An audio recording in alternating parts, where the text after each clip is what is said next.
Hello everyone. So we are solving NCERT questions of the chapter Human Reproduction. Question number 12 is what is oogenesis? Give a brief account of oogenesis. तो इस question में हमें oogenesis explain करना है. So let's check the answer. Answer number 12. The process of formation of a mature female gamete is called oogenesis. यानी एक mature female gamete के बनने की प्रोसेस को हम कहते हैं oogenesis. अब oogenesis होता कैसे है? तो बेटा जो oogenesis होता है वो फीमेल्स में एम्ब्रियोनिक स्टेज पर ही स्टार्ट हो जाता है.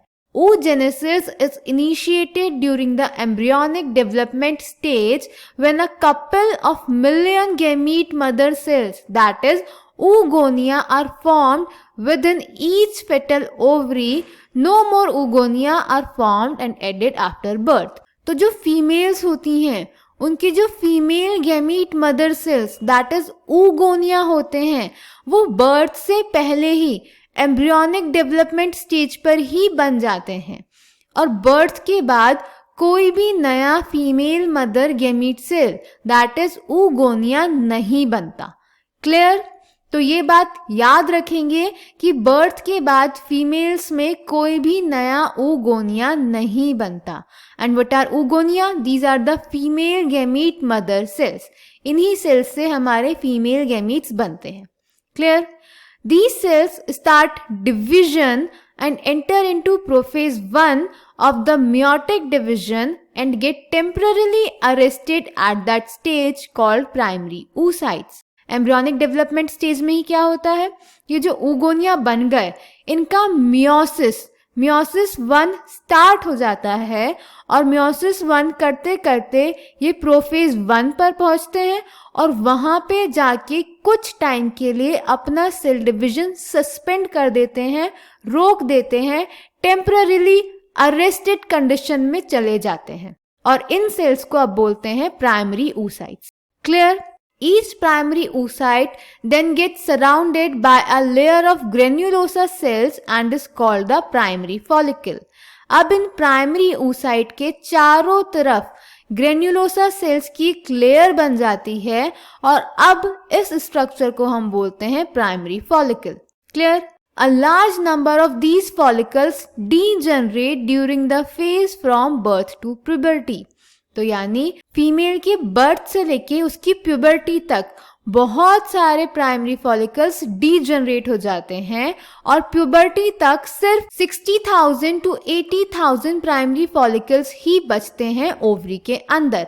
यानी कि हर एक ओवरी में 60,000 से 80,000 तक प्राइमरी फॉलिकल्स बचते हैं प्यूबर्टी तक. Clear? Then the primary follicles get surrounded by more layers of granulosa cells and a new theca and are called secondary follicles. अब प्यूबर्टी में क्या होगा?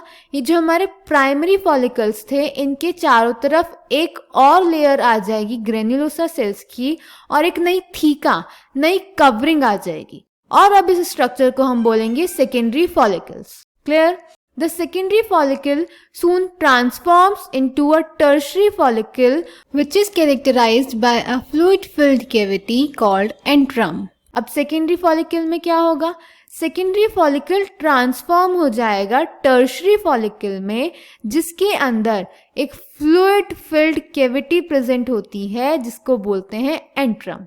The theca layer is organized into an inner theca that is interna and an outer theca that is externa. जो हमारी follicle के around theca है वो 2 types की होती है, internal interna and external externa. Clear? It is at this stage that the primary oocyte within the tertiary follicle grows in size and completes its first meiotic division. तो जो primary oocyte होता है, primary oocyte के बाहर ही granulosa sales आई थी तो उसको primary follicle बोला था, फिर और ग्रेन्युलोसा सेल्स आई थी तो सेकेंडरी फॉलिकल बोला था, फिर जब कैविटी आ गई थी तो उसको टर्शरी फॉलिकल बोला था. तो टर्शरी फॉलिकल के अंदर हमारा प्राइमरी oocyte तो अभी प्रेजेंट है जो कि प्रोफेज 1 पे अरेस्ट हो रखा है.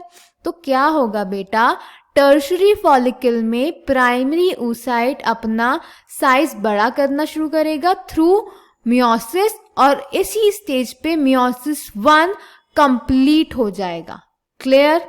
तो यानी प्राइमरी oocyte का मियोसिस 1 कौन सी स्टेज पे कंप्लीट होता है? Tertiary follicle. It is an unequal division resulting in the formation of a large haploid secondary oocyte and a tiny first polar body। तो जो मियोसिस 1 होता है ये अनइक्वल डिवीजन होता है और इस डिवीजन के बाद मियोसिस 1 के बाद 2 सेल्स बनते हैं with half number of chromosomes. तो प्राइमरी oocyte तो हमारा 2n होगा।